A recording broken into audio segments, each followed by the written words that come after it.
The topic today is sickness.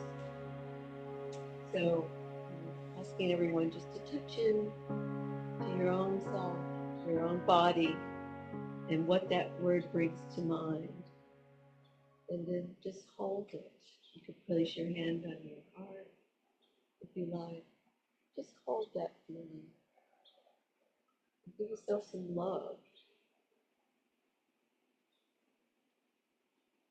We all experience sickness. So,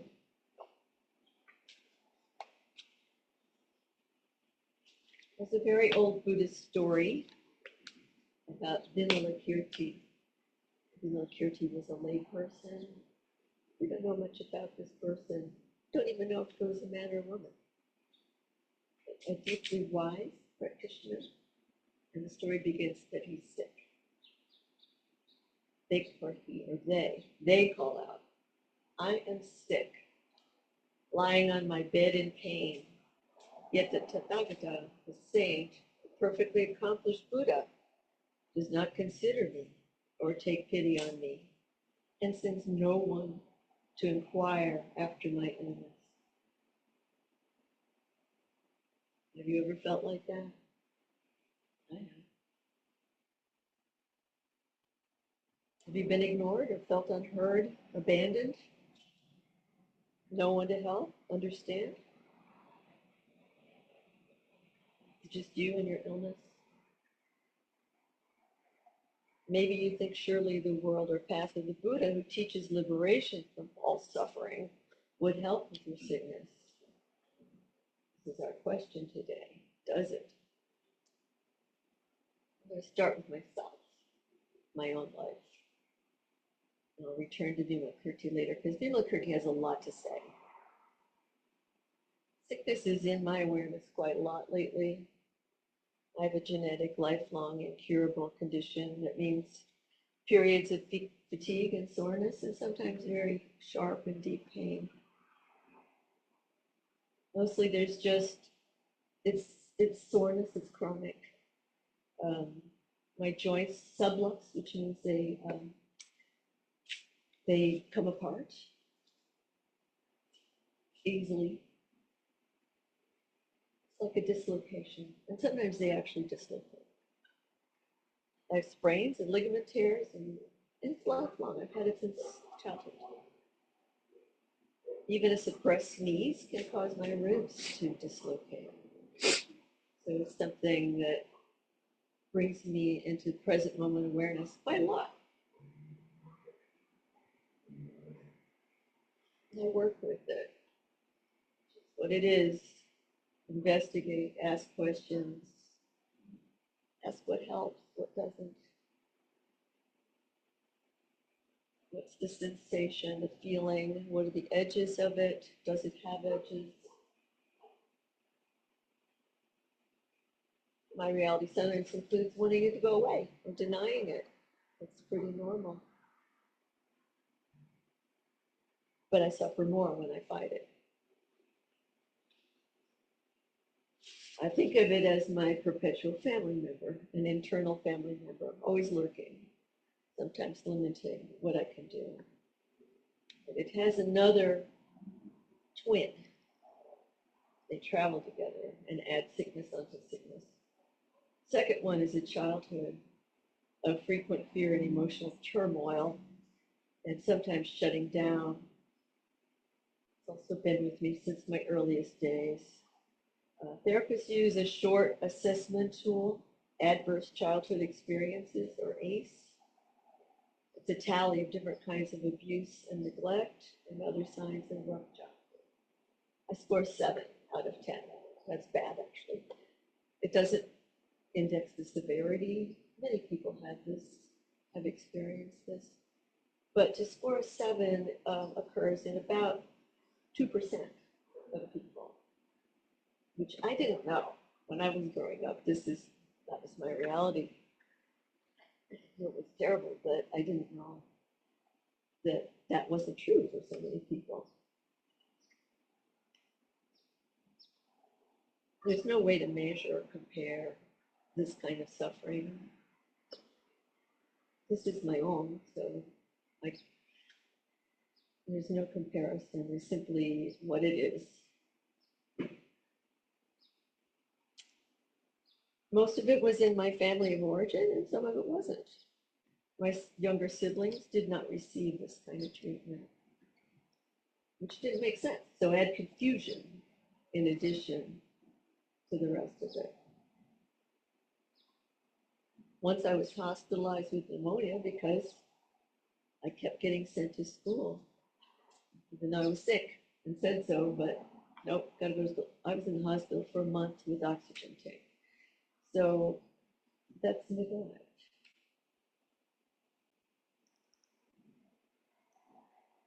The frequent illnesses I had as a child were a combination of these two conditions. The genetic disease made me sick regularly, and the rough childhood.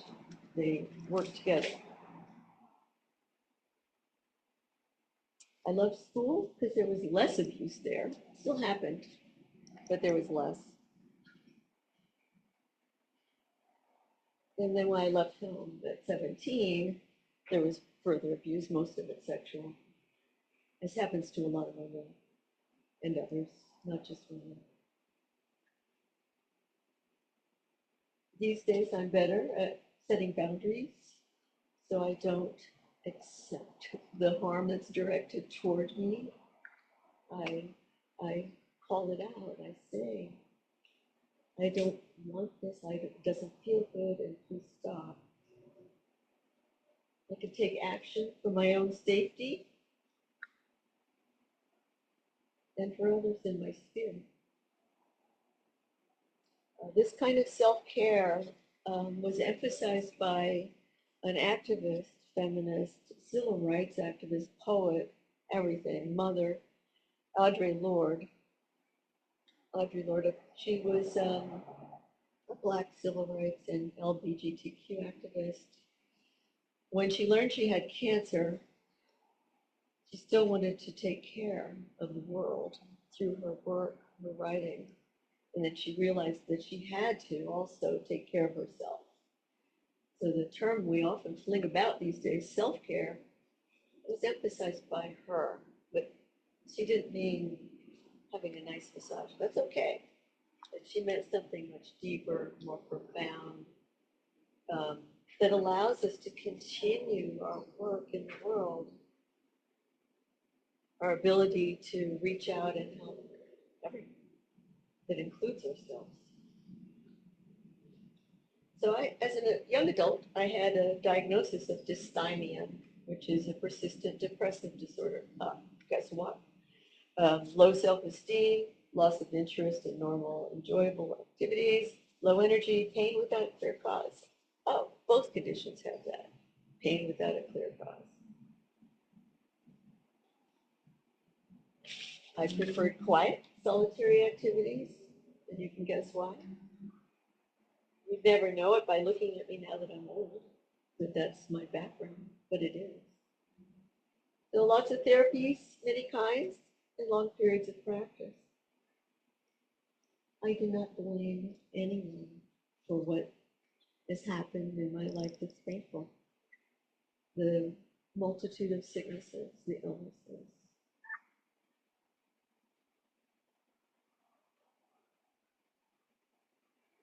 As I age, my twin family members, internal ones of the genetic disease and other things, um, are aging as well.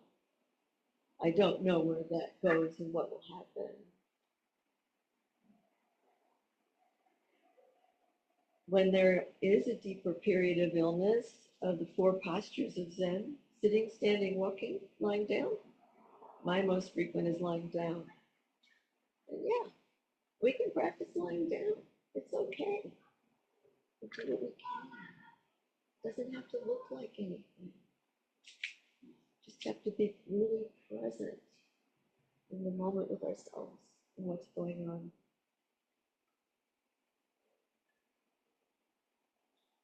Sometimes I can forget this inner family of pain and sickness, and I don't let them define me, but there is a really almost very strong, I should say, urge to ignore and deny. And when it's not active, I can do that, but it's not helpful. There's really nothing to lose, nothing to hide, except the circumstances of my life, all of it. I really admire Audre Lorde. She kept writing and speaking as long as she could as her life was ending from cancer. She said, "How much of this truth can I bear to see and still live unblinded? How much of this pain can I use?" And she meant use for the benefit of others. So, for others with illnesses, yes.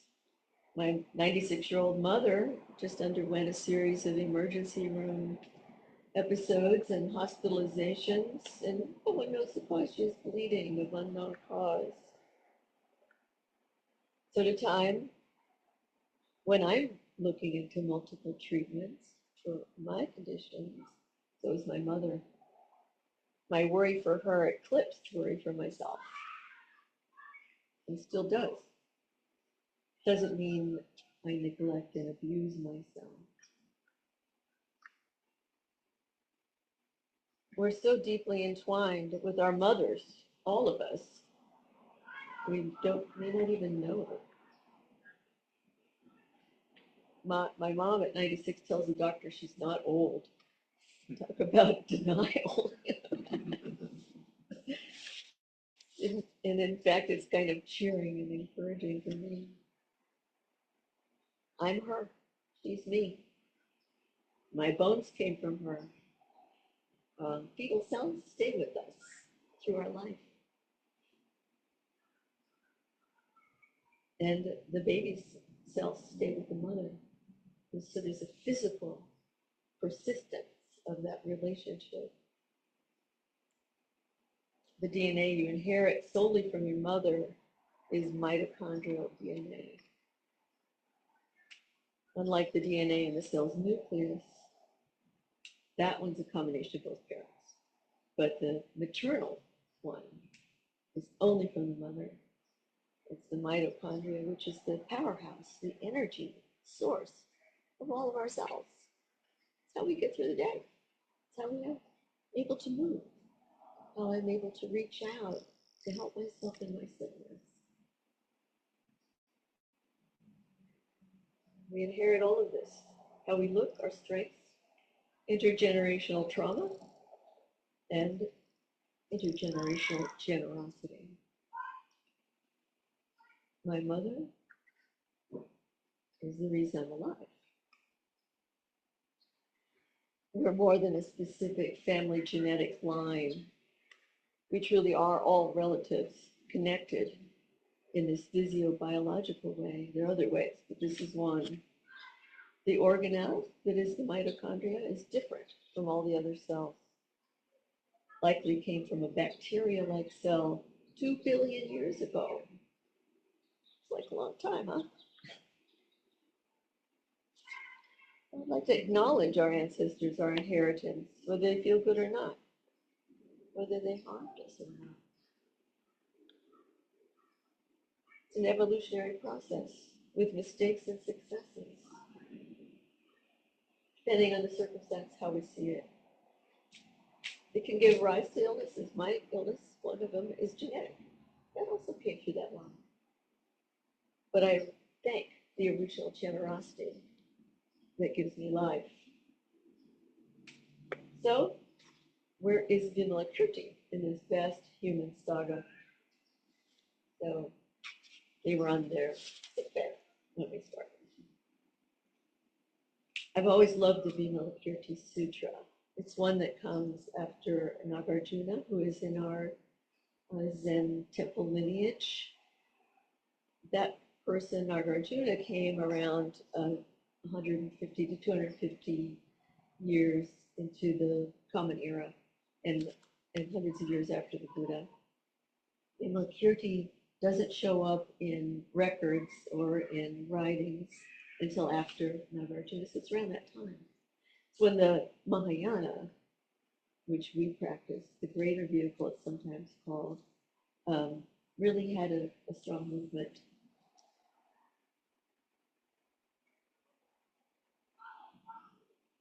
The Vimalakirti Sutra is centered on non-dualism and the emptiness at the heart of Mahayana.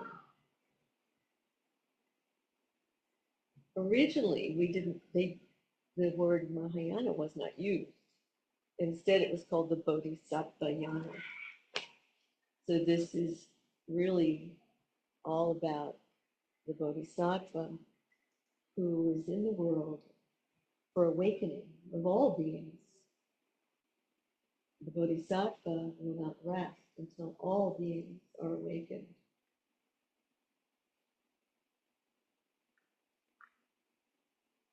And this is in line with Prajnaparamita, who is the mother of all Buddhas. We chant these words, knowing what they mean comes with time. So Vimalakirti is complaining the Buddha is not helping. This person has been acting as Bodhisattva. And these are great stories in it if you ever get a chance to read it. Visiting brothels and gambling dens and every kind of thing, colorful stories. Vimalakirti is not afraid. Vimalakirti will visit anyone. So when the Buddha hears that Vimalakirti is sick, he asks major practitioners and bodhisattva figures to visit them.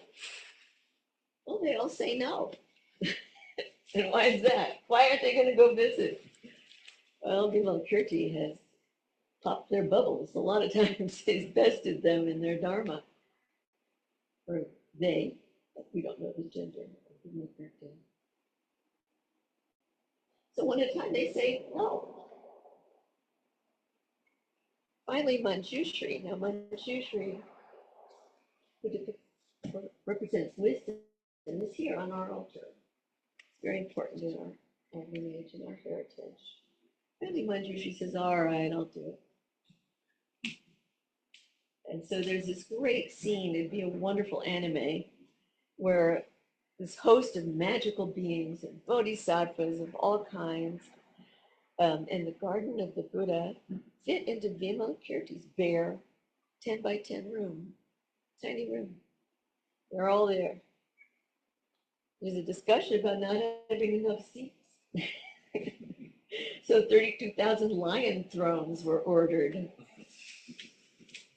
So this is in the realm of no time and space, of truth. They sit to hear what Vimalakirti has to say. How is an enlightened person is sick? Vimalakirti says, the body is so impermanent, fragile, unworthy of confidence and feeble. Thus, my friends, as this body is only a vessel, the wise do not rely on it. It's like a machine, a nexus of bones and tendons.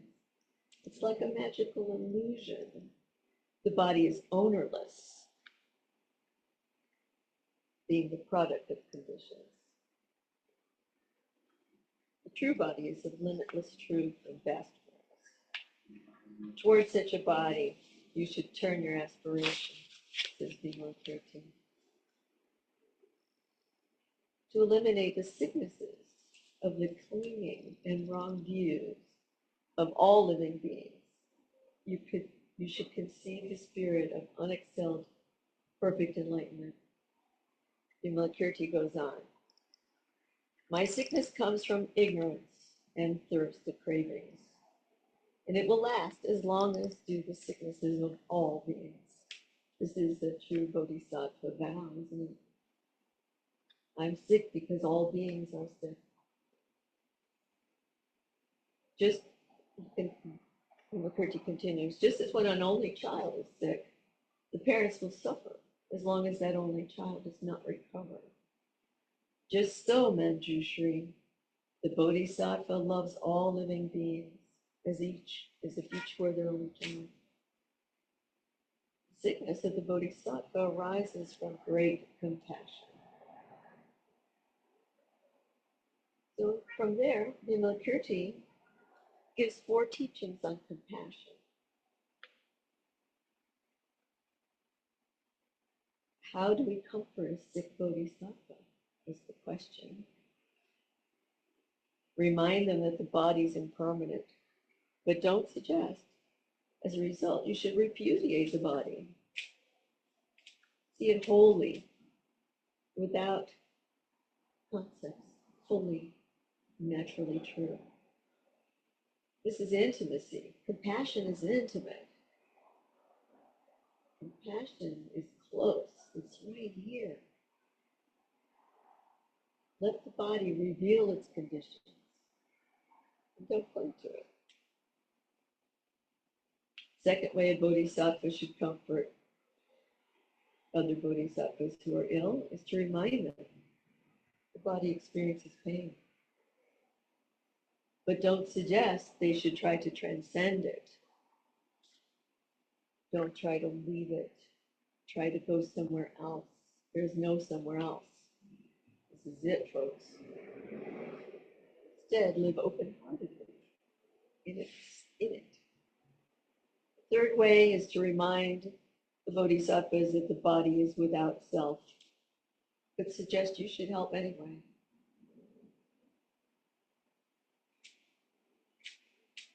Remind them the body is serene in its emptiness, but don't teach it's ultimately extinguished. This is referring to the vast body. Some call it Buddha nature. There's no name for it, really. You don't try to transcend it because it's already present, whether you know it or not, whether I know it or not. You can discover this even in the midst of great suffering. You stay close to suffering, you can discover. The fifth advice is explain you should regret your former transgressions, things you did that weren't great, that you're sorry about, but don't consign them to the past. Don't say, oh, that's over, I don't have that now. Use the sickness, your own illness of mind or body, your own wounds, to open your heart to everyone, to all beings. You could soften the attitude and bring your own natural ability to understand, aid, and relieve all. Vimalakirti tells us to bring our goodness, and that means being courageous, taking chances, maybe being wrong, adjusting as you see what you might have done wrong. Compassion means suffering together. It includes empathy and sympathy. In empathy, we understand and feel what another person feels. In sympathy, we care about them. We care about ourselves too. With compassion, the emphasis is on relieving suffering. We're doing that together. We all experience illness, no doubt about it. And we all experience compassion in some form. You know what I'm talking about because you've experienced it. We have wonderful examples of people giving of themselves in so many kinds of conditions, ordinary and extraordinary. Everyday school teachers wade in the waters of compassion with our children. And the kids give them that compassion muscle of workout.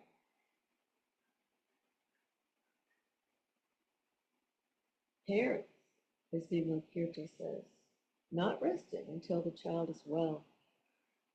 People working with young house, medical caregivers. The list is long.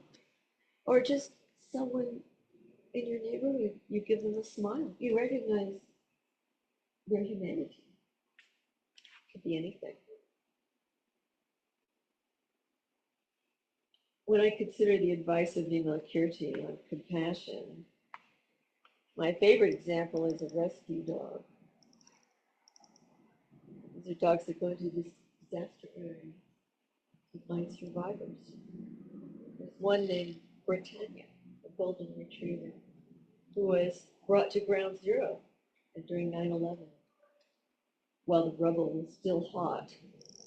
Britannia went straight to work. She worked for 10 days straight, 10 agonizing days. Britannia never quit. She napped on site. There are images of Britannia in pictures going to where she was directed into the unknown, the chaotic environment. Even then, she knew who needed the comfort of a dog and which firefighter needed to hold her close. She just knew. She didn't think about it. After 9/11, Britannia also helped recovery efforts in other disasters like hurricanes. She retired at age 9. In retirement, Britannia became a reading dog at a local elementary school. What a wonderful thing to do. First graders, too shy to read aloud, would read to the white-faced elderly retriever who looked them in the eyes and smiled. Britannia visited students with special needs, children with autism. She visited everyone. She did not discriminate. Then she suffered kidney failure at age 16. 16, pretty old for a dog. The one that's seen so much adversity, so much difficulty and pain. And his job was to go into all of that difficulty. She was given compassionate release with drugs at the vet. This is in 2016. It was the last of the 9/11 rescue dogs. Well, she hobbled down the hall to her last vet visit. The hall was lined with first responders who saluted her, who recognized her great work, her great compassion, her huge heart. I aspired to be as pure as Britannia. I don't think I could do what she did, but I aspired to have that purity of heart. And in the self-caring way of my own body, of Audre Lorde, who continued her work with cancer, when she had cancer.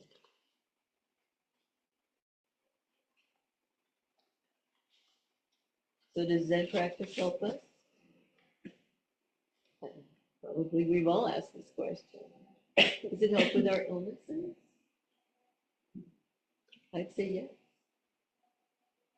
It can be difficult. It'll take a long time.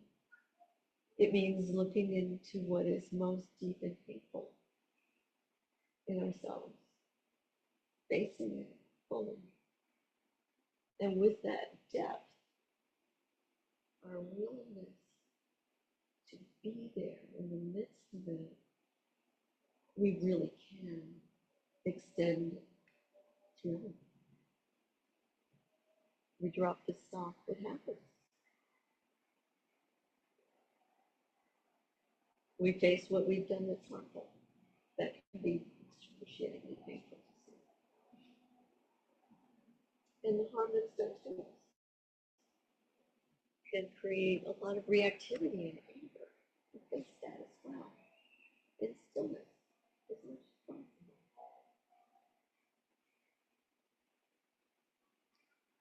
There are even scientific studies that say we can reduce suffering with Zen practice. One study shows that Zen meditators may have, this is how they put it, training-related ability to disengage some higher order brain processes, yeah, it's science talk, while still experiencing the stimulus. This just means getting past the story, simply feeling the sensation, the feeling itself without the story. The story, we don't discard it, but we get past it, we get under it deeper.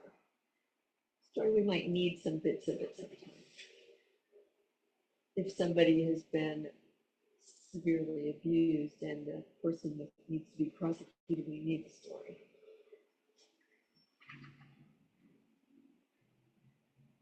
So we're talking about how we work in ourselves. How do I feel my own illness? The illnesses of not keeping the precepts, of reactivity, the sicknesses that are not just physical, just experiencing as it is, not running away from it. One body-mind researcher describes what he calls pain reprocessing therapy. Yeah, it has a name, PRT, as a mind-body process that accrues, has habitual pathways. We know we can also change it. That's the good news, folks. It's impermanent. And we know how to change it. It takes time. It takes courage. It takes a very brave heart, like Britannia the dog, going to the rubble of our own lives.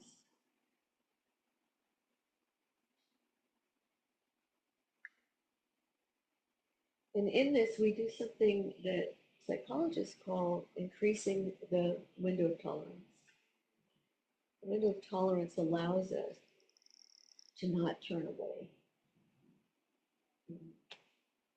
The longer we can sit, and we don't do it all at once, be wise in how we do this, but just keep coming back to it, and your window of tolerance will increase.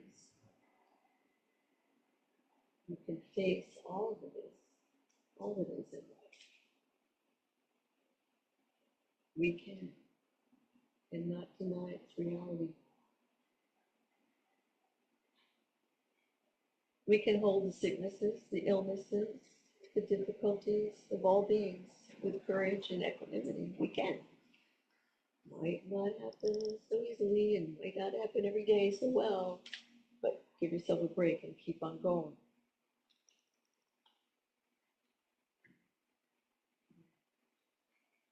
So see this oneness, the oneness of illness, and be it. And turn to the good of all beings with compassion. Your sickness is my sickness. My sickness is yours. We're mothers to one another.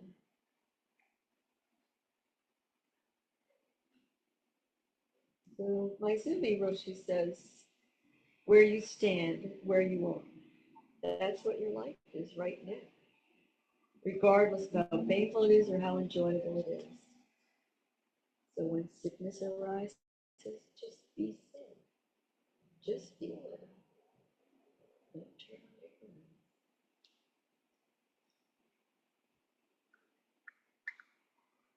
Dharma gates are everywhere, we say. We're going to sing that in a little bit in the chant. They're everywhere. Sickness is a gateway. Sickness is a Dharma gate. See truth as it is. And we vow to serve all. Through our wounds, our sicknesses, and in that act of compassion and no self, we are all liberated.